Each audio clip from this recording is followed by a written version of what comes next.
ઓય હમણાં પોસ્ટ કર્યો ભાઈ.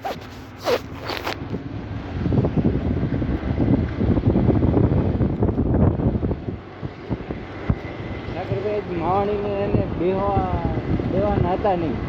સાગાભાઈ હોત તો નહીં બેવા દે. હું એ જ કહું છું, પણ જ્યારે રજો નહીં આવ્યો ને, હું નહીં જશો એ જ વાત કહતા હતા કે ભાઈ હવે એને આવા દેવા છે નહીં, ત્યાં રજો નહીં આવ્યા. હવે એ આવીને બી બે ગયા. હવે અમે તો ઓલા બોલાવી જ ને ભાઈ, હવે આવ્યું ભાઈ એ તને આવીને. એ તો પરમિશન લીધો એ રજા અમિત શાહ ઉપર.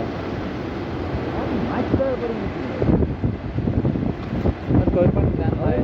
હવે એમ લાગે છે બરો સાગરભાઈ બહુ ગાડી મારે. તો ભાઈ તું વિવેકને જ આવવા દે, પછી ખબર. સાગાભાઈ રૂમમાં આવે જ્યારે ટીએલ બને. વિવેક બહુ સારું છે ભાઈ. વિવેક સારું છે. પણ મારા હાથે તો મારા હાથે બી સારું છે. સાગરભાઈ પેલો જાતે એવું એ બધાનું ઓડિટનું એણે ઉત્સવનું બહુ ખરાબ નાખ્યું. મતલબ કે એણે કોડની પરમિશન નથી લઈ દીધી. આ ને આ બરાબર. હું કંઈક કામ અરે એક મારે આજે એક જ આવ્યો હતો કોલ. કેટલા 250 બહુ